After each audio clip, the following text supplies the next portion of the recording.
Welcome back to Her Cup Overflows podcast. I'm your host and cultured certified Reiki master, Kwanzaa Tolbert.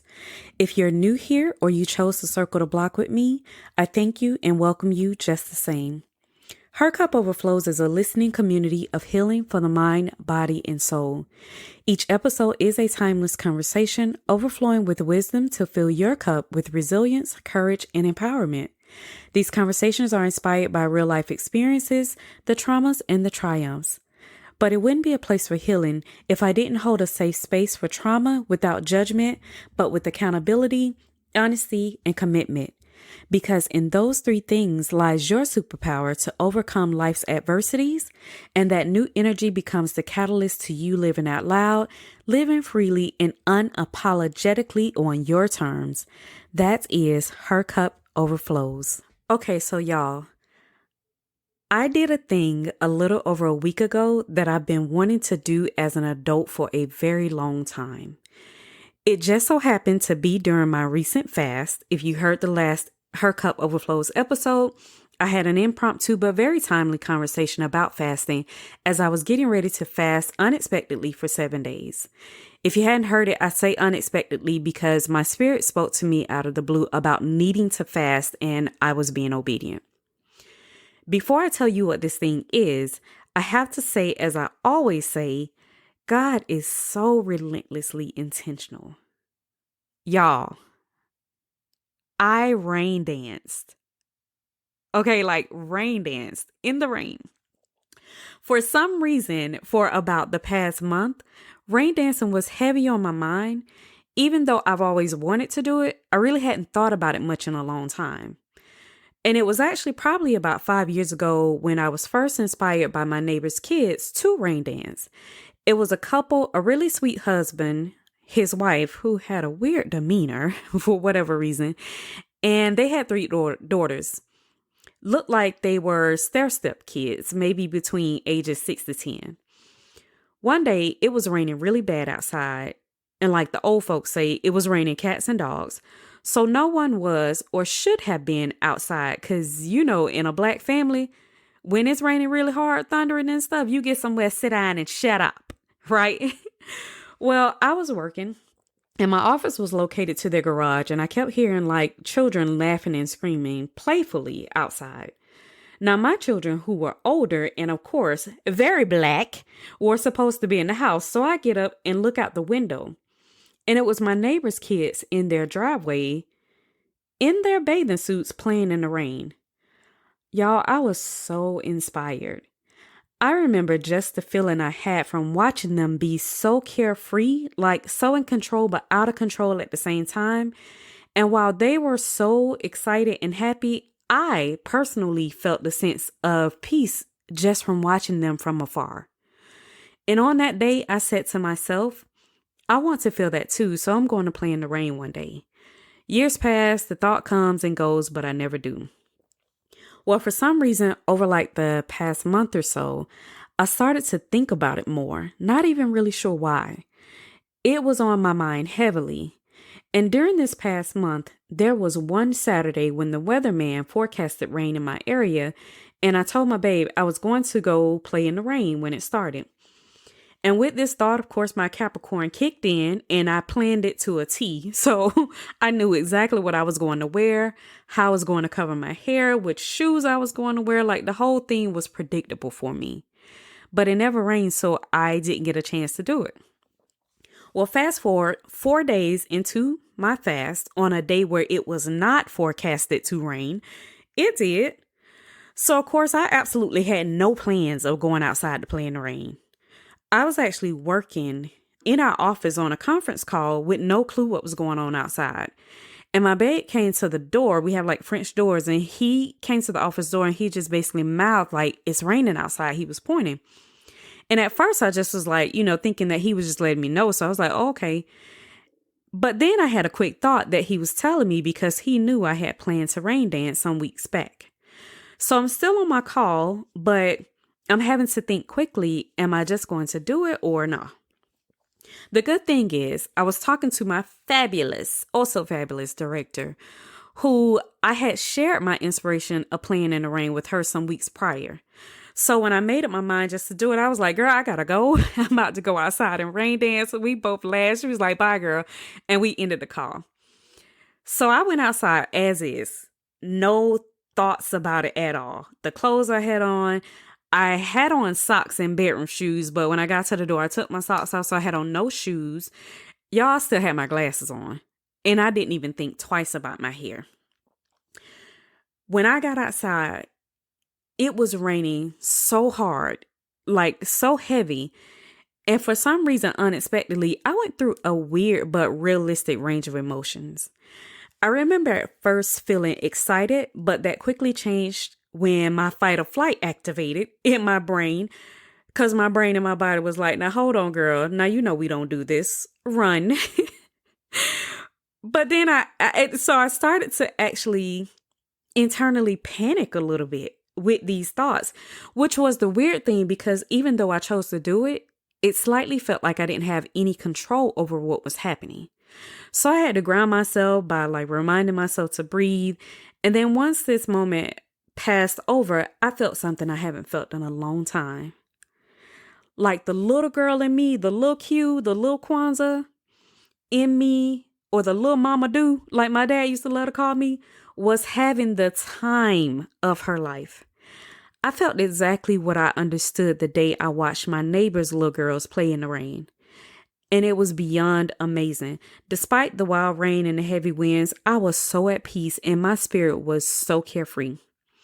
In hindsight, I did more walking back and forth across our back lawn and standing still in prayer than I did dancing, but it was still everything. It's like the rain washed the chaos from my mind, my body, and spirit, and I was pulling all of Earth's energy back into me to refill my cup. Literally, pun intended, to regain my balance, my focus, ground myself, everything that I was already praying for in my fast. And y'all, I guess I needed that cleansing so bad because it started to hell. That's what made me come back in the house. Funny thing, I couldn't explain my experience in details when I came into the house that I just shared with you. It took me some days to process it all and what I felt. But I knew what I felt was real when my babe told me a couple days later that I looked really happy out there. That was something. This is where I say God is so relentlessly intentional, because I can only imagine that my experience probably wouldn't have been the same if it would have happened the Saturday where I had everything planned out. When I released control, I was able to fully show up as myself and experience God's greatness in the most genuine and purest way. So that is what inspired this week's conversation about soul cleansing. This week's product feature, Love and Relationships Spiritual Bath Soak, is brought to you by our sponsor, The Spiritual Tea Company. Its herbal blend was carefully curated to use during a spiritual bath to align your soul's purpose and the desires with the universe. It targets and heals emotional wounds related to love, promoting genuine and fulfilling self-love. The formula includes herbs and flowers for memory, breaking down isolation, self-love representation, compassion, attraction, passion, and more. It also includes a rose quartz crystal for strengthening love. There are other spiritual bath soaks available to align your focus on different aspects of life, such as 7 chakras, money and career, health, and spirituality. All bath soaks are Reiki infused to purify and amplify the healing experience. Each soak includes 4 complimentary 4x6 disposable tea bags, 1 per bath, so you can enjoy all the benefits of the soak without the cleanup hassle, a mini wooden scooper, and a Palo Santo stick. Find out more and grab your Love and Relationships Spiritual Bath Soak today and reclaim your love, your energy, and your inner peace at www.thespiritualteacompany.com. Some years ago, after I started my healing journey, I remember hearing about soul cleansing before I started to research it. And I ain't gonna lie, I was a little skeptic because, seriously, how can you cleanse your soul, right? But after much research, I learned how beneficial soul cleansing can be, especially if you are on a healing journey or trying to manifest something. A soul cleanse, also known as a spiritual cleanse, is a holistic practice aimed at removing negative energies, emotional blockages, and spiritual impurities to promote overall well-being and renewal. For my good churchy folks who like to side eye us deep spiritual God-fearing folks with rituals, this is much like being baptized. I'm just saying. Love you though. Anyway, often we collect negative energy from various sources such as stressful work environments, toxic relationships, or just negative interactions with other people. And it's a domino effect from there as this negative energy turns into emotional imbalances. Then those unresolved emotions turn into mental blockages, impacting your productivity, creativity, stability, and the list goes on.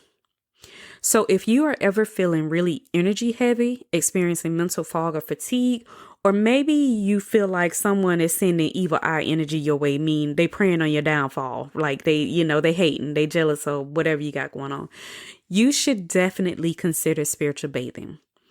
It involves various techniques and rituals designed to purify and rejuvenate your mind, body, and spirit. So I'm going to share with you my soul cleansing ritual.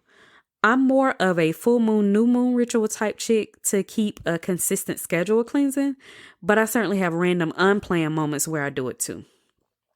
So one of my main rituals for soul cleansing is a spiritual bath. A spiritual bath is an ancient tradition used by our ancestors in many cultures that involves bathing in water with various elements such as herbs, salts, oils, and other natural ingredients. You should only use natural ingredients when spiritual bathing. Each component of the spiritual bath has a specific purpose to aid in the overall mission of the bath to cleanse and purify the mind, body, and spirit while enhancing the spiritual connection. Depending on when you are using the spiritual bath or your intention, it should be curated to either remove something from you or renew something in you. So I'll talk more about this as I get into the components. The first and main component is water. As the base of the spiritual bath.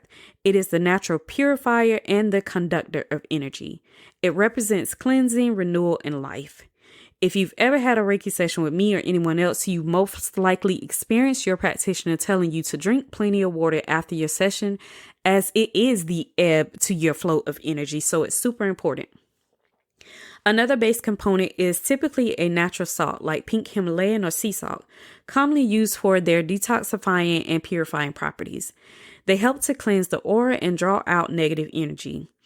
I don't know how far from the country you have to be, but remember when old folks and some of y'all new woke folks put salt around the windows and doors to keep out unwanted energy? Well, same concept in a spiritual bath, but it's for the body. Then the last more common base component is herbs and flowers. So think about, like, have you ever experienced getting a fresh bouquet of flowers and it just changed your mood? And other than being aesthetically pleasing, you have no idea why your mood has improved. Well, herbs and flowers give off certain essences that play on the body's senses, such as lavender calms, roses stimulate compassion, and damiana enhances sensuality. So when adding these components to a spiritual bath, you only want to add ones that contribute to your intention of the bath. And honestly, a simple Google these days can tell you which herbal flower does what from a spiritual perspective. So water, salt, and some type of herbs and flowers are essential for my spiritual baths. However, there are other things you can add, such as dried fruit, essential oils, and crystals. For myself, I typically stay away from essential oils because my good sis down there will give me feedback real quick, so I don't even play in her face. But I absolutely do add a few drops of Florida water, and she's okay with that. Florida water has been used in spiritual rituals for years due to its unique properties and versatility. The main reason for me is protection. When taking a spiritual bath, you have to be very mindful of how you are energetically opening yourself. So Florida water helps to create that protective barrier in esoteric fields against negative influences, psychic attacks, and unwanted spiritual entities. Other things I also use while spiritual bathing, but not necessarily as part of the bath, are crystals and candles. Like herbs and flowers, crystals have certain metaphysical properties to aid in the intention of the spiritual bath. For instance, if you are working on your health, you may want to place a red jasper around the tub as it stimulates revitalization and recovering from an illness or supporting fertility. If you are focused on bringing in money, you may want to have a green aventurine in the space as it enhances prosperity.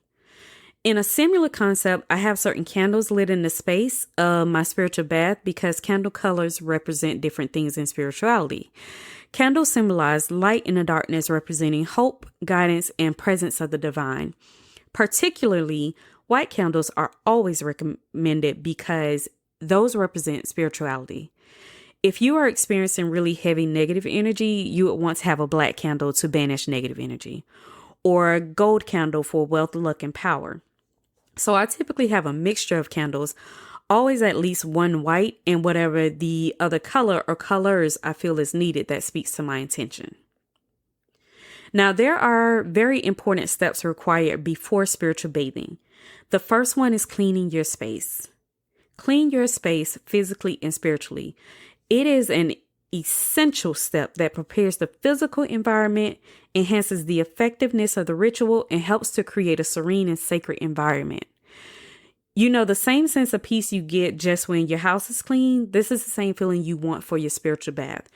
Cleaning removes any residual negative energy that may have accumulated and aligns the physical environment with the spiritual intention of purification and renewal.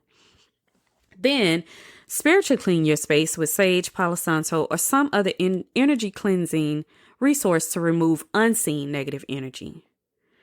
Then you want to take a shower to physically cleanse your body because during a spiritual bath, you do not bathe, you soak. So you want to clean as you normally do before you enter your spiritual bath. Basically, think about everything needs to be clean and sacred within the space. Run your bath water. So this is where I talked about, depends on what your intention is, how your bath water should be. So if you are working to release something that is no longer serving you, run the water hot as you can stand it. If you are working to instill or renew something within you, use cool water. The easiest way to remember this is actually very similar to proper skincare maintenance.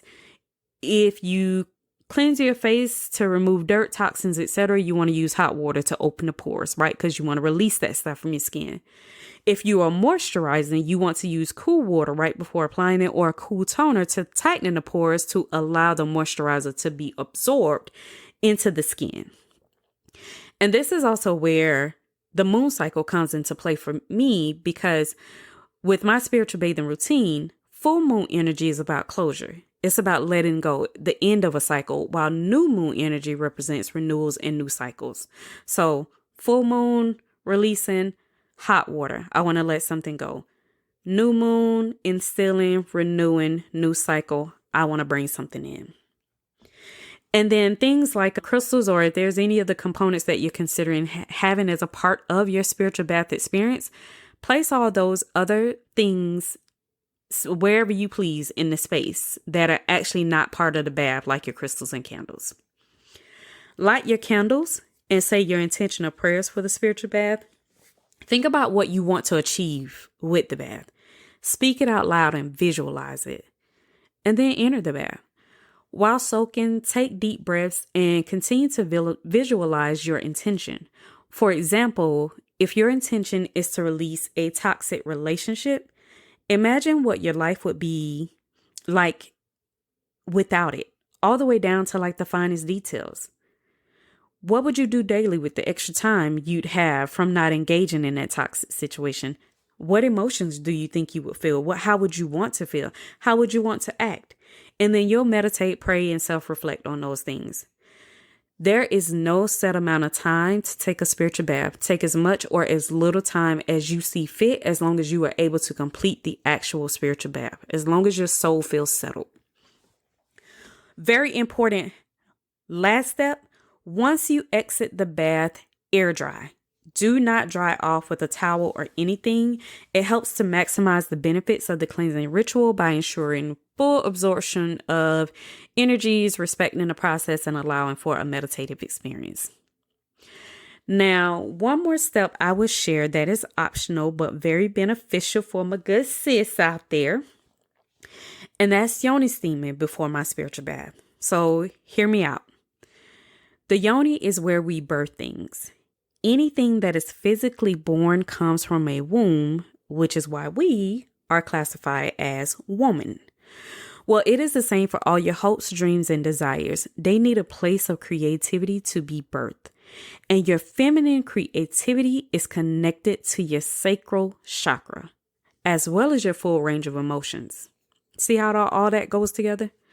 So not only is yoni steaming very beneficial for women's physical health, it is also beneficial to clearing out negative emotions and creativity blockages. Your intentions are essentially your hopes, dreams, and desires in life. So having a clean and balanced place to birth your intention is key to manifesting. Manifesting requires creativity. Physically and spiritually clean your womb, sis, is what I'm saying. Now, listen, number one question that I get asked often when I'm talking about spiritual cleansing is, what happens if I don't have a tub? All right. If you don't have a tub, it's okay. You can still take a spiritual bath, but more so like a shower or a foot bath, right? So you can actually do it in the shower, or you can do it with the foot bath. If you prefer the shower only, you just need to prepare all of the components of your spiritual bath, like the water, herbs, flowers, etc., in a jug or pitcher that you're able to use and pour over your body in the shower. And then complete the rest of the steps in the same manner as you would with an actual spiritual bath. Same with the foot tub.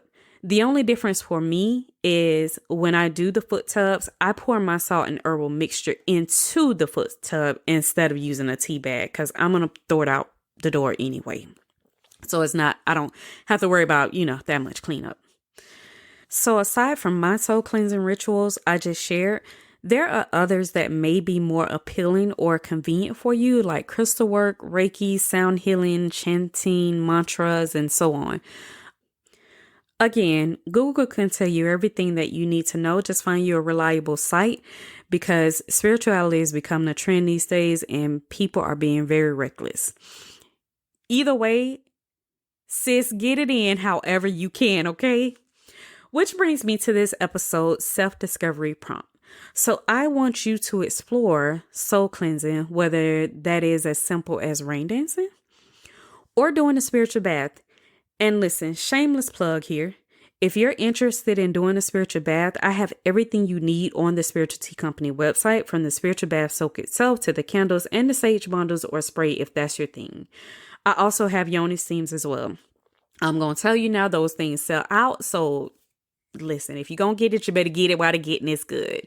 But you can definitely create your own mixture, incorporating the things that call to your spirit. But I want you to explore this to unlock new levels of healing in your journey. I promise you will be amazed at just the feelings alone. The results may happen immediately, or it may take some time, but be patient because it will happen. I've actually experienced both ends of the spectrum, where it took some time to happen and then it happened immediately.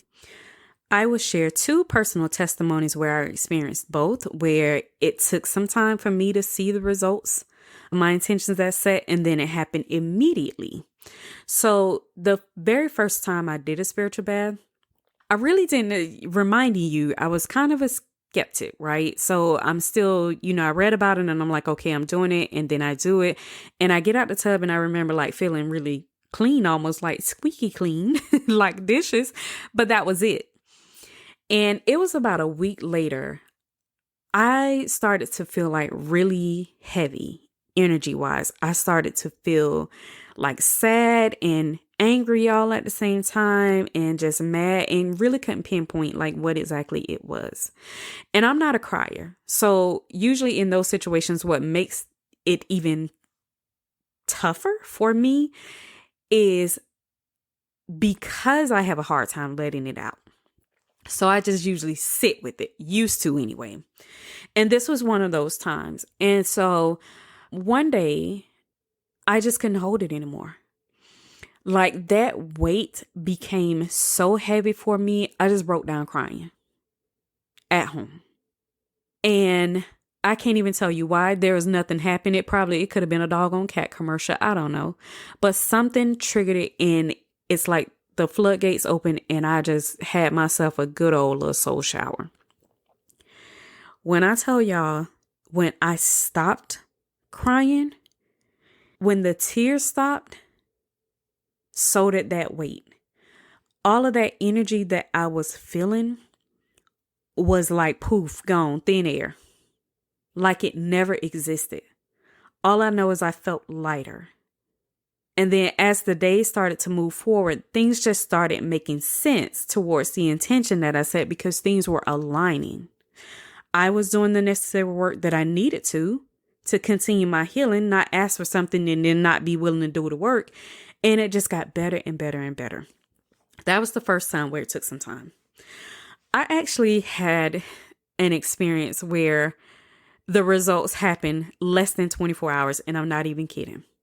This was actually the first time where I experienced yoni steaming from a spiritual perspective.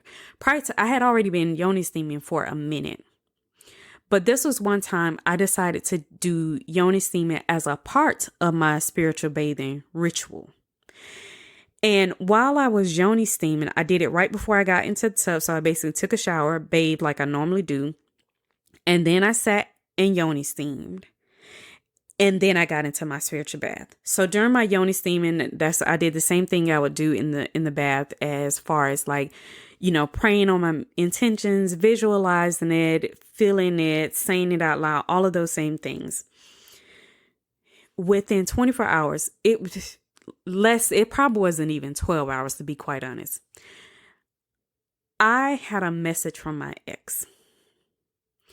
And now let me tell you, I usually don't reveal a lot of my intentions, but I can share a part. A part of it was this guy and I had no involvement with each other, but I just needed to get rid of his energy that was still within me. So if you guys are familiar with soul ties, we can talk about that if you want to in the future, but I needed to break that soul tie. I wanted to get rid of the energy that I was harboring from that relationship. And so that was part of the intention. Less than 24 hours the next morning, I woke up and I had a Facebook message from him in my inbox. And it was funny because he said, "You must didn't get my text messages." And I laughed because I'm like, "Nope, because sir, you are blocked, bliggity blocked from my phone." But he said, "Well, I just want to share with you, for some reason last night I couldn't sleep. All I could do is think about you and I want to apologize for doing XYZ. You are such a great person. And at the time, I just wasn't ready to commit to someone like you and blah, blah, blah, blah, blah." Like I would literally share that text message, but I'm never in the business of, embarrassing anybody or anything like that. But it was so extreme that I was like, this can't be happening. I had to message my sister and show her like, do you see what I see? And then let me tell you what I did last night and how it worked. And so that's when I learned at that point, I started to focus more on yoni steaming from a spiritual perspective and how it can be truly beneficial when you are manifesting anything. So of course, if you're taking a spiritual bath and you're setting an intention, that means you are trying to manifest something. So sharing those things with you because I don't want you to think that it will never happen. If you take a spiritual bath, that the results will never happen. It will. Stay the course. Be patient because it will happen immediately, or it may take some time, but it will happen. But whatever you do, at least try some form of soul cleansing. It may be beneficial to try different techniques to see which works for you best. I honestly think I've tried them all and pretty much incorporate most into my ongoing healing journey, with the newest add of rain dancing, or in my version, standing in the rain, is now a new one added to the list that I plan to do more often because that was definitely freeing to my soul. So let's get into the last thing for this episode, which is our Reiki channel collective message. Like all things, if it resonates, let it apply. If it doesn't, let it fly. But don't let it fly too far, as these messages are also evergreen, just like our conversations, and may have future resonance with you. Because best believe, as much as you love me or love hearing my voice, you are not here by happenstance in this moment in time. The message for this week is, babe, you are choosing the safe option to stay in this relationship. I don't know if it's because of status, convenience, whatever it is, but you are playing it too safe. And there's a disconnect in this relationship because of trust issues. Now, there's a lot of sex. Sex is everything, but it's the only thing you two are aligned on. And a part of this trust issue is because someone is not being accountable for their actions. Somebody is trying to avoid karma by not being accountable. But honey, I hate to tell you, karma is like air. It's everywhere. You're going to get it whether you want it or not. Until you or your person start to take accountability for their actions, you will remain unhappy. And that's not okay. If it isn't wholehearted love, then you got to release it. Remember your worth. That's it. That's all. You have to let go. All right, beautiful souls. I thank you for sharing space with me. I'm so excited for you as you continue your healing journey. And I definitely want to hear from you because we have this really cool feature now on my Buzzsprout site where you can text me. If you click the blue link that mentions send me a text right above the description when you access any of the episodes, old and new. And don't worry, it sends it from an anonymous number just in case you don't want to share who you are, but holla at your girl. Hey girl, hey, say something. And definitely tell me about your soul cleansing experience. That is it for this episode. Until next time, keep taking up space and refill yourself because you can't pour shit from an empty cup. Take care.